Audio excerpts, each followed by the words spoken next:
Dans l'assemblée des saints, assoiffé je me tiens, que ton onction descende sur moi.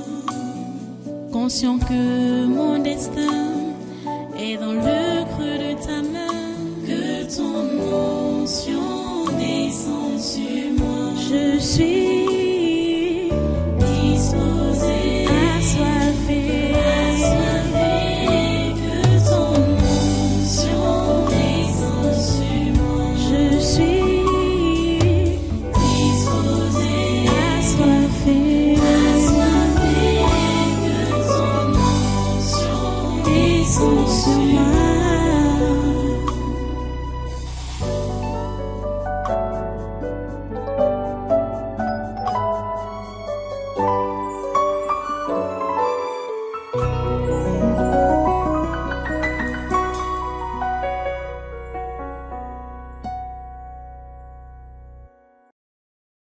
Job donc, Job chapitre 3, à partir du premier verset. Vous êtes là? Job chapitre 3, à partir du premier verset. Nous lisons. Après cela, Job ouvrit la bouche et maudit le jour de sa naissance. Il prit la parole et dit, périsse le jour où je suis né, et la nuit qui dit, un enfant mâle est conçu. Ce jour qui se change en ténèbres, que Dieu n'en ait point souci dans le ciel, et que la lumière ne rayonne plus sur lui. Que l'obscurité et l'ombre de la mort s'en emparent, que les nuées établissent leur demeure au-dessus de lui, et que de noirs phénomènes l'épouvantent.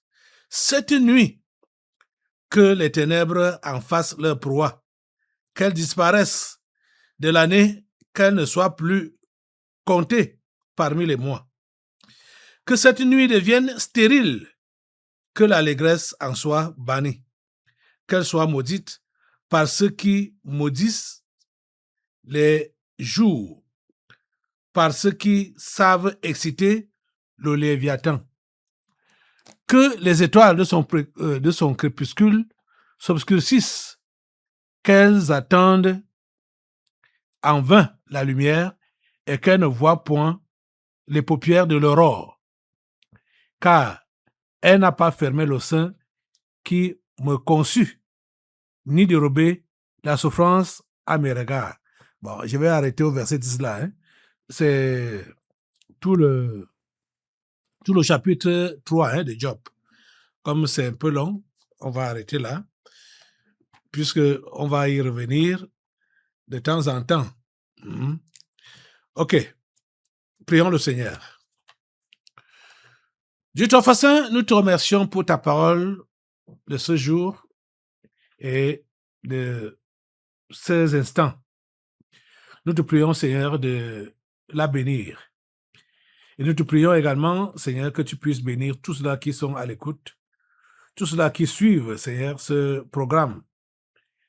Seigneur, quel que soit le moyen qu'ils utilisent, la radio, la télévision, l'Internet, les écrits, Seigneur, tout ce qui est utilisé, Seigneur, bénis cela et permet que ça puisse apporter la bénédiction aux utilisateurs. Que ton nom soit béni à jamais, grand Dieu. Que ton nom soit loué à jamais, grand Dieu, pour ce que tu fais. Merci, Seigneur. Au nom puissant de Jésus, j'ai prié. Amen. Amen. Alléluia. Merci, Seigneur. Asseyez-vous, prenez place dans cette présence. Et une fois de plus, soyez les bienvenus à ce conquête du surnaturel de ce 30 juillet 2026. Le nom du Seigneur est béni à jamais. Alléluia. Alléluia. Merci Seigneur. Voilà, le séminaire de ce mois-ci, c'est toujours le même thème. La délivrance des esprits familiers et de la sorcellerie. C'est le thème général. Mais aujourd'hui, demain, après-demain et dimanche, nous allons voir comme sous-thème Les pièges du rêve brisé. Les pièges du rêve brisé. Voilà le sous-thème. Voilà. Vous savez que quand on parle de Job,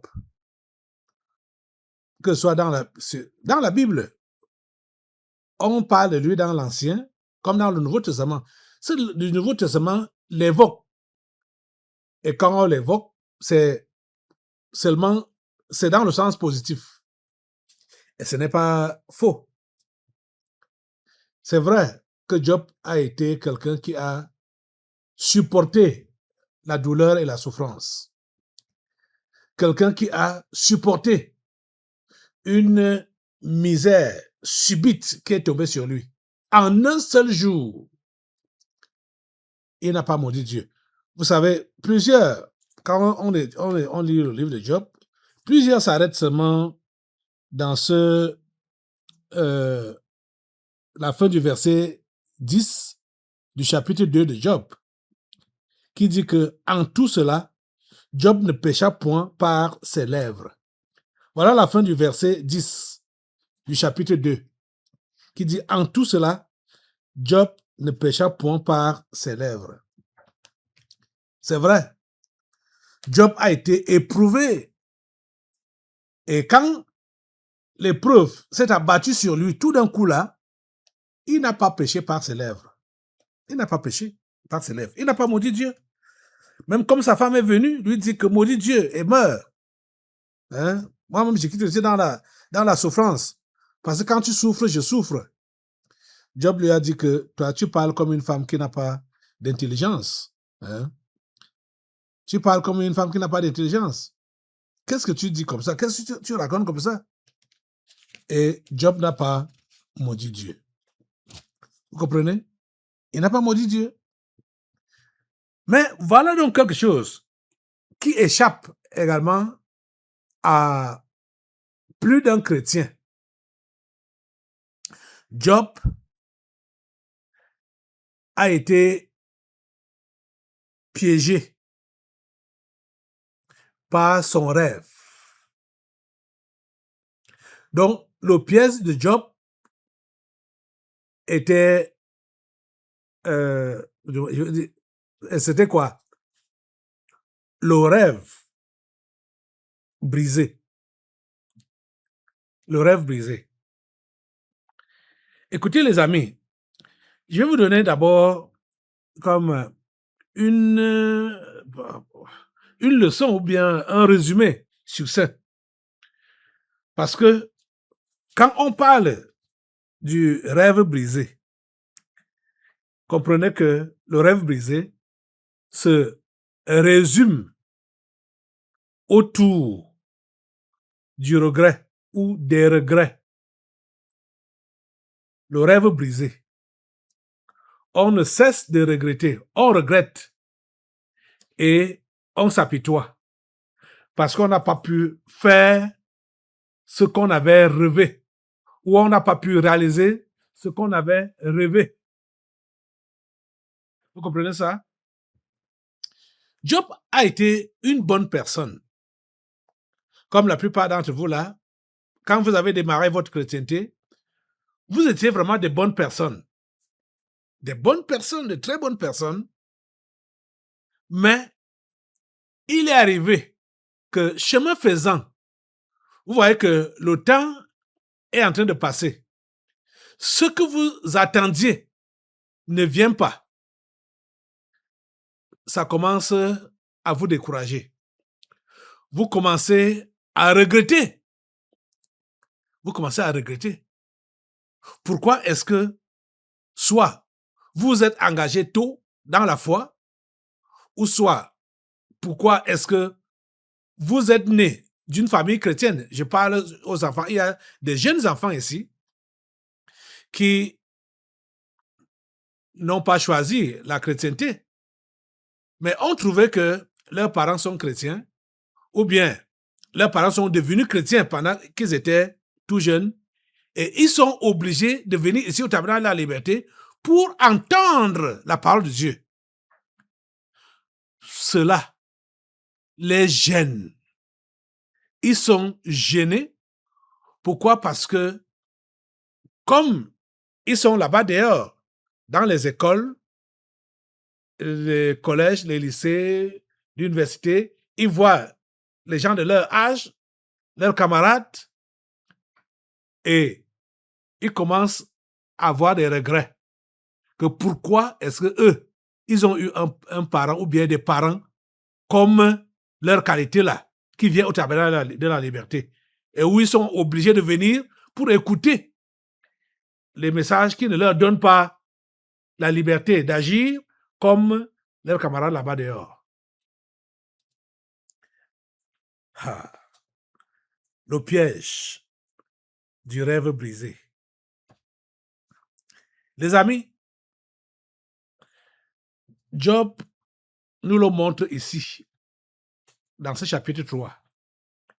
Et ce n'est pas tout, hein. Ce n'est pas tout. Je vais lire un verset dans le chapitre 30 de Job. Ce sont toujours ces paroles, hein, les paroles de Job. Et il parlait à lui-même. C'était un monologue. Il parlait à lui-même. Il dit ceci au verset 26 de Job 30. Il dit, « J'attendais le bonheur et le malheur est arrivé. J'espérais la lumière et les ténèbres sont venues. » Vous entendez?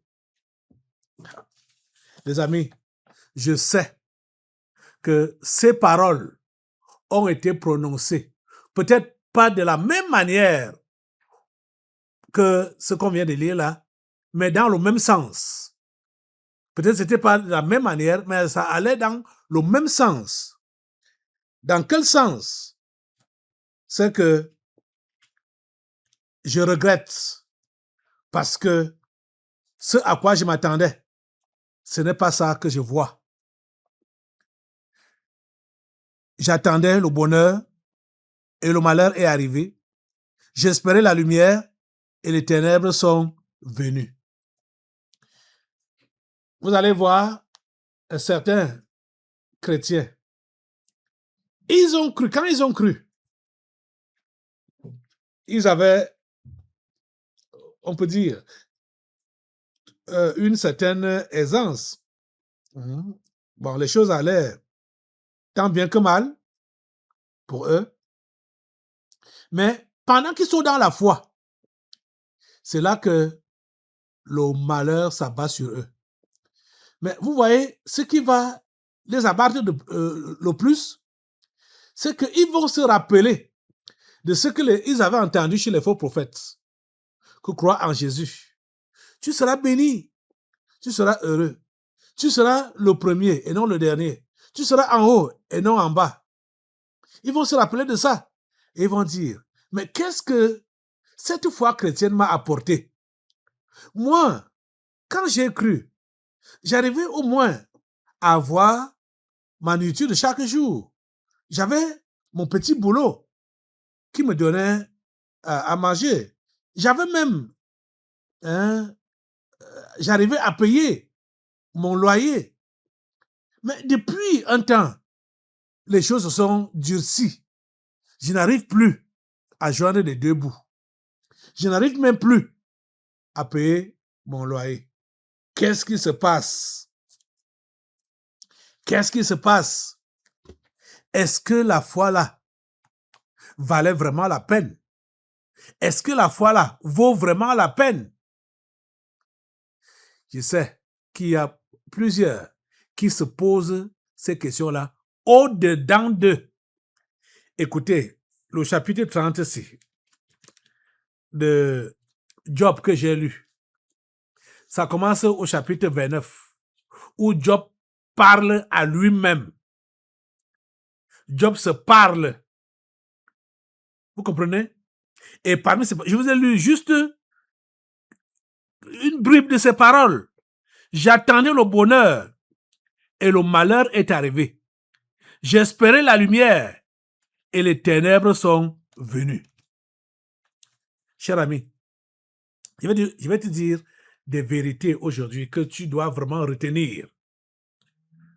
tu dois les retenir pour de bon et refaire ta chrétienté pendant ce programme. Hein? Écoute-moi. Depuis le jour où tu as eu des regrets, je ne sais pas dans quel sens, puisque il y a beaucoup de facteurs hein, qui on va les parcourir pendant ce programme, les différents facteurs qui font à ce que nous puissions regretter. Mais avant de pouvoir les analyser un à un, je vais d'abord te dire globalement que dès que tu regrettes ta chrétienté, parce que je sais que plusieurs, quand ils sont arrivés ici, ceux-là qui cherchaient vraiment Dieu, hein, ou qui savaient qu'ils savaient qu'ils viennent se réfugier sous les ailes de Dieu, ils ont couru pour fuir les sorciers de leur maison, de leur village, de leur famille. Ils ont fui ces sorciers-là. Ils sont venus se réfugier ici. Mais un jour, cela est passé. Soit c'est passé dans leur tête, ou bien cela s'est maintenu dans leur tête. Et dire que, qu'est-ce qu'il m'a même fait venir en ce lieu? Tu n'es pas sorti pour aller dehors, comme les autres. Tu n'as pas fait ça. Mais, dès que cette pensée-là est passée dans ta tête, ce regret-là, qu'est-ce qui m'a pris? Qu'est-ce qui m'a amené? Dès que c'est passé dans ta tête-là, je t'ai dit que tu as mis un arrêt à ta chrétienté et que ta chrétienté ne tient que sur un fil, un petit fil, pour ne pas dire que tu l'as brisé. Parce que, fort heureusement, que Job s'est ressaisi, hein? Vous allez voir que vers la fin, là, il s'est ressaisi. Et aujourd'hui, si Dieu te permet d'écouter ce que j'enseigne maintenant, là, c'est pour que tu puisses te ressaisir. Donc, tous ceux qui ont donc eu à regretter leur chrétienté ou à regretter l'encadrement spirituel qui leur est donné ici, ou l'accueil qui leur a été réservé ici, vous allez comprendre que ceux-là ont mis un terme à leur chrétienté et que depuis ce jour-là, leur chrétienté a commencé à tenir sur un petit fil, un petit fil. Plusieurs de ceux-là qui ont habité ce camp, la plupart, ils sont venus, je n'étais même pas au courant qu'ils étaient en train de venir. Ils ne m'ont pas dit, ils n'ont pas fait la demande, mais vous êtes là, vous savez que la plupart d'entre eux ne sont plus là. Et que quand ils voulaient même partir, il y a une fille, par exemple, quand elle voulait partir, je ne lui ai même pas refusé de partir, mais je lui ai seulement dit d'attendre. Elle n'a pas voulu attendre, elle est partie. Vous comprenez que celle-là, ça faisait depuis longtemps. Moi, j'étais en pourparlers avec elle. C'est quand elle a décidé, comme son temps de perdition était déjà arrivé, que c'est sorti en plein jour et en plein culte ici, là. Mais j'étais déjà en pourparlers avec elle depuis. Donc, depuis ce temps-là, quand elle avait dit que son temps est fini au camp, pourquoi même elle est venue dans ce milieu? C'est depuis cela que sa chrétienté avait été interrompue. Vous comprenez ça? Hein? Pourtant, c'était une bonne fille. Hein? C'était une bonne fille. Je vous assure. C'était une bonne fille. Je l'appréciais. Quand je la voyais dans l'anonymat comme ça, là, je voyais qu'elle avait un cœur. Elle voulait vraiment aider, elle voulait avancer avec Dieu et tout ça là. Elle est venue ici pas parce qu'elle avait désiré de venir. Les circonstances l'ont amenée là. Mais elle a trouvé... Bon, on a pris soin d'elle, bien entendu. Au niveau de ses études et tout ça là. Et juste à ce qu'elle a obtenu un travail. Étant ici. Un bon travail. Étant ici. C'est en ce temps-là qu'elle trouve donc bon que bon, l'endroit-ci qui m'a encadré, qui m'a hébergé pendant je ne sais pas combien d'années, encore elle avait fait là, elle a trouvé bon que ça ne valait plus la peine de rester là. Vous comprenez ça? Oh. Mais ce n'est pas le jour-là, quand je vous ai fait lire sa lettre ici, ce n'est pas le jour-là qu'elle avait bâclé sa chrétienté, ou qu'elle avait dit au revoir à la chrétienté. C'est depuis le jour qu'elle avait regretté le fait d'avoir mis ses pieds ici et d'avoir logé ici. C'est depuis ce temps-là. Bon, il est vrai, d'autres, c'est nous-mêmes qui leur avons dit de libérer les lieux parce que leur présence était déjà vraiment malsaine et tout ça. Mais pour toi, qui a réellement cru au Seigneur, et il t'arrive d'avoir des regrets. Écoute, il faut comprendre que tu es en train de te faire attraper par le piège du rêve brisé. Le piège du rêve brisé. Je vais développer ça tout au long de ce séminaire. Le piège du rêve brisé. Et vous allez, je sais que vous êtes concernés. Et je sais que chacun d'entre vous là a déjà eu à s'arrêter comme ça, à parler à lui-même, avoir un monologue, à parler à lui-même pour dire, hey, mais écoute, tu t'appelles toi-même, écoute, mais qu'est-ce que cette chrétienté t'a donné? Qu'est-ce que un pareil engagement t'a donné? Qu'est-ce que ça te donne? Maintenant que tu t'es engagé, tu as tout laissé, hein? Mais qu'est-ce que ça te donne? Est-ce que vous savez, en tout cas, peut-être je vais un peu vous signaler déjà ça. Est-ce que vous savez que même les apôtres ont été tentés par ça? Les apôtres ont été tentés par ça. Quand Pierre a demandé, lui, il a été le porte-parole de tous les autres, que voici, nous avons tout laissé et nous t'avons suivi.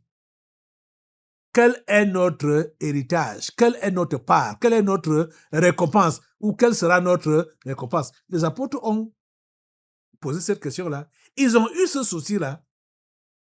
Vous comprenez? Ça n'épargne personne.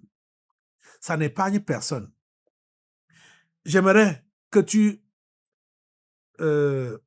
ouvres vraiment ton intelligence, ton esprit, pour comprendre ce qui t'est enseigné là. Le piège du rêve brisé. Le piège du rêve brisé. C'est réel. C'est réel. Ce piège est réel. Avant de te convertir, tu avais des ambitions.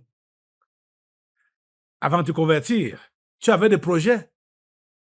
Et après ta conversion, tu as eu des projets. Et tu as des projets. Mais il s'avère que ces projets-là ne se réalisent pas comme toi, tu as projeté. Ce n'est pas comme Dieu a projeté, hein, mais c'est comme toi, tu as projeté. Et comme tu vois que ça tarde à se réaliser, tu commences à regretter la chrétienté. Tu commences à regretter. Je vous dis, tous ces gens qui sont tombés dans le piège du rêve brisé, ils deviennent des monuments à l'église. Ils sont morts, quoique vivants. Ils deviennent des monuments. Ce qu'on a souvent entendu parler ici de blocs de glace. Ils deviennent des blocs de glace de façon que vous les voyez même, leur face comme ça, là, ça ressemble à une image, à une statuette. Alors qu'auparavant, il n'était pas comme ça. Il n'était pas comme ça. Parce que quand on se convertit, on a réellement la joie du salut. C'est-à-dire, quand on est devant les gens, hein, on donne la vie, on donne la vie. La vie, ça resplendit au travers de nous. Mais vous allez vous rendre compte que vous êtes devant quelqu'un qui est tombé dans le piège du rêve brisé quand vous voyez un monument devant vous. Quand vous voyez une statuette devant vous,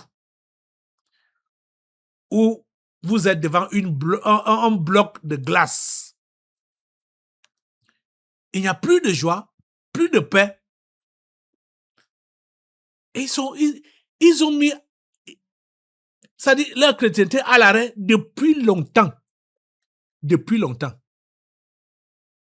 Cher ami, il faut que tu le comprennes très bien. Ouvre bien tes oreilles. Hein. Tu peux être une femme ou un homme. Vous êtes tous les deux chrétiens. Vous êtes mariés, soit dans la foi ou avant la foi, mais vous vous êtes convertis. Et ce qui est sûr, vous êtes vraiment faits l'un pour l'autre. Mais le jour qu'il y a peut-être des petits problèmes dans votre couple et tu regrettes pourquoi tu as épousé cet homme ou pourquoi tu as épousé cette femme, je te dis que tu es tombé dans ce piège-là. Le piège du rêve brisé. Tu es tombé là-dedans. Et depuis ce jour-là, tu as rétrogradé. Parce que, regarde, tu fais exactement comme Job. On a lu quoi? Job chapitre 3. Verset 1. Après cela, Job ouvrit la bouche et maudit le jour de sa naissance. Il a ouvert la bouche, il a fait quoi? Il a maudit le jour de sa naissance. Pourquoi il a maudit le jour de sa naissance? À cause des malheurs qu'il a connus. Donc, tous les facteurs qu'il a connus, en un seul jour, il a tout perdu. Il a perdu sa femme, il a perdu ses enfants, il a perdu ses richesses, il a tout perdu en un seul jour. Et il ouvre la bouche, donc il dit quoi? Maudit soit le jour de sa naissance. Il prit la parole et dit, verset 3, périsse le jour où je suis né, et la nuit qui dit, un enfant mâle est conçu. Vous voyez ça? Il a commencé à vociférer des choses. Pourquoi? Parce que certains facteurs n'étaient pas favorables. En ce temps-là, il avait tout perdu. Même sa santé, il a perdu. Il a donc maudit. Il a donc maudit le jour de sa naissance, le jour, la nuit, qui dit, un enfant mâle est conçu. Il dit, ce jour qui se change en ténèbres. Vous comprenez? Donc, dès que tu regrettes ta position de chrétien, parce que tu as eu un malheur, tu vois ce que tu es en train d'invoquer dans ta vie, tu invoques les ténèbres, tu invoques le malheur, tu invoques, c'est-à-dire, tout ce que Job a dit là, cela s'applique à toi, à ta vie. Dès qu'il y a le regret, parce que tu estimes que Dieu aurait pu faire mieux avec toi, il aurait pu te préserver de ce malheur, il aurait pu t'empêcher d'épouser cet homme ou d'épouser cette femme, il aurait pu t'empêcher d'avoir cette qualité d'enfant-là. Ça dépend, hein. J'ai dit, il y a beaucoup de facteurs. On va aller dans le détail. Plaise à Dieu. Tu comprends ça? Le piège du rêve brisé. Ne tombe pas dans ça. Si tu es tombé dans ça, ma prière est que la grâce de Dieu te répare aujourd'hui et que tu sortes de là. Lève-toi déjà pour la prière, pour aujourd'hui. Dieu Tout-Puissant, je vais te confier cet homme et cette femme. Je vais te confier tous ceux-là qui sont à l'écoute de ce programme et je te prie que tu puisses les aider à se relever et à se débarrasser de la malédiction qu'eux-mêmes ont invoquée sur leur vie. Oh Dieu, s'il te plaît, fais-le. Au nom puissant de Jésus. J'ai prié. Amen. Amen. Assois-toi. Nous allons maintenant passer aux délivrances prophétiques. Dans l'assemblée des saints, assoiffé je me tiens, que ton onction descende sur moi. Conscient que mon destin est dans le creux de ta main, que ton onction descende sur moi. Je suis disposé, assoiffé, que ton onction descende sur moi. Je suis disposé, assoiffé, que ton onction descende sur moi.